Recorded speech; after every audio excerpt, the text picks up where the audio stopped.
तो हेलो दोस्तों, एक बार फिर से आपका स्वागत है इस चैनल पे। तो पिछले हफ्ते हमने देखा था कि कॉल और पुट क्या होती हैं और उन्हें हम कैसे मार्केट में यूज़ करते हैं।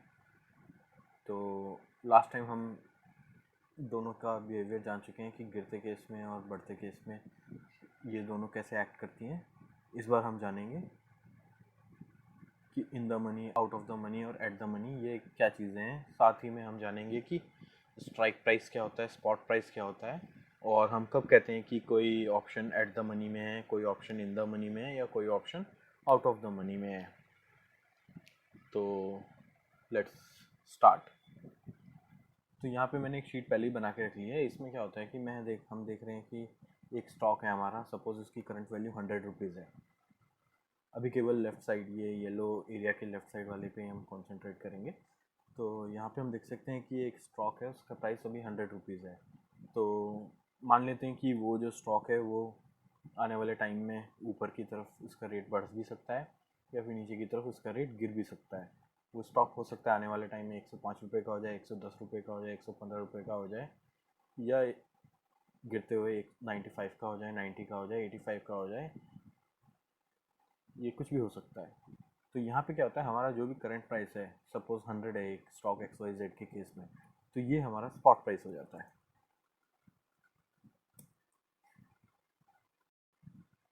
वहीं जो बाकी के हमारे प्राइस हैं, जैसे 105, 110, 115, 120, 125, 130, ये सारे हमारे स्ट्राइक प्राइस हैं।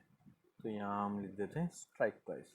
तो इसे हम ऐसे भी कह सकते हैं कि 130 का स्ट्राइक प्राइस, 125 का स्ट्राइक प्राइस, 120 का स्ट्राइक प्राइस, 115 का स्ट्राइक प्राइस, वैसे नीचे की साइड 95 का स्ट्राइक प्राइस, 90 का स्ट्राइक प्राइस, 85 का स्ट्राइक प्राइस, 80 का स्ट्राइक प्राइस, ऐसे हम इनको कह सकते हैं। तो अब हमारा स्टॉक जो 100 का था, सपोज वो 105 हो गया। तो अब ऐसा हो जाता है कि ये जो 105 है ये अब स्पॉट प्राइस हो जाता है, और इसके ऊपर नीचे के जो भी हमारे प्राइसेस हैं वो सारे स्ट्राइक प्राइस हो जाते हैं। यानी 100 यहाँ पे स्ट्राइक प्राइस हो जाएगा आपका, 95 स्ट्राइक प्राइस हो जाएगा, वैसे ऊपर की साइड आपका 110 स्ट्राइक प्राइस हो जाएगा, 115 स्ट्राइक प्राइस हो जाएगा।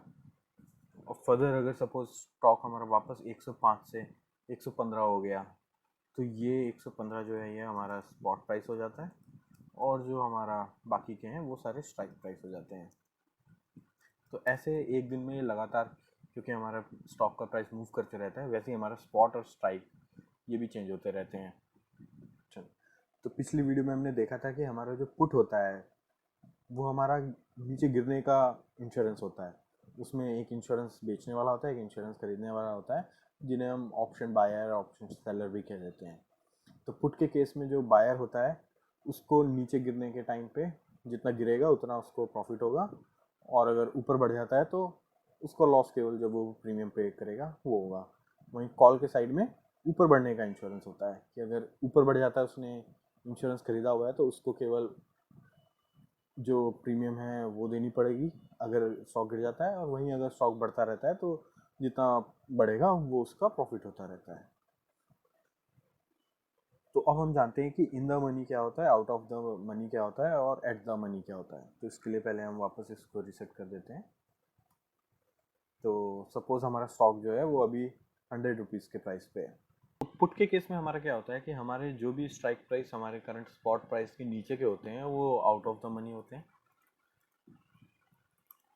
और जो भी प्राइस हमारे करंट स्पॉट प्राइस के ऊपर के होते हैं वो इन द मनी होते हैं। ये क्या होते हैं ये भी मैं बताऊंगा। और जो हमारा करंट स्पॉट प्राइस होता है उसको हम एट द मनी कह देते हैं।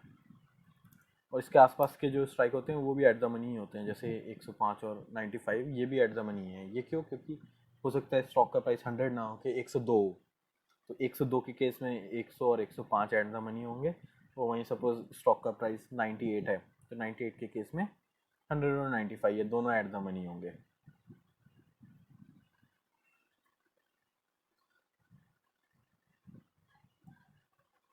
वहीं कॉल के केस में उल्टा होता है। कॉल के केस में हमारे जितने भी करंट स्पॉट प्राइस के ऊपर के प्राइसेस होते हैं या ऊपर के स्ट्राइक प्राइसेस होते हैं उनको हम आउट ऑफ द मनी कहते हैं,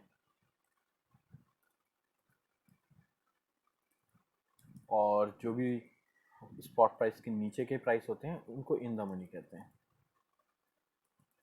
और इसमें भी जो हमारा 100 है वो एट द मनी होता है।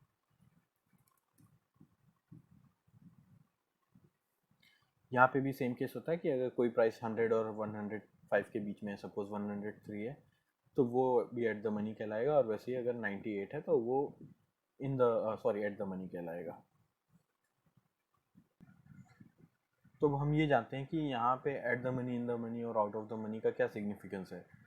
तो इसके लिए हमें जैसे प्रीमियम्स के बारे में थोड़ा डिटेल में पढ़ना पड़ेगा। तो अभी तक हमने जाना था कि जैसे कोई भी स्टॉक होता है उसका कॉल का और पुट का एक प्रीमियम होता है, जो कि बायर अगर खरीदता है तो वो प्रीमियम पे करता है, और सेलर अगर बेच रहा होता है तो उसको वो प्रीमियम मिल जाता है एज अ फीस।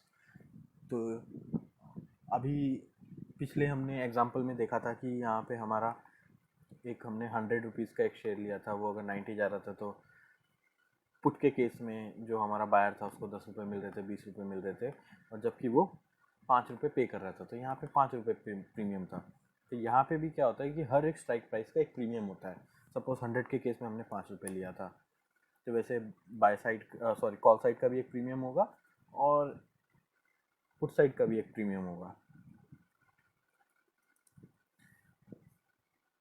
तो यहाँ पे भी हमारा जो कॉल साइड का सपोज 100 रुपये के स्ट्राइक प्राइस पे प्रीमियम है 5 रुपये, तो अगर बायर इसको बाय करेगा तो वो 5 रुपये पे करेगा, और अगर सेलर इसको सेल करेगा तो 5 रुपये उसको मिलेंगे। वैसे ही हमारे पुट साइड पे भी एक प्रीमियम होगा एट द मनी का, सपोज 5 रुपये।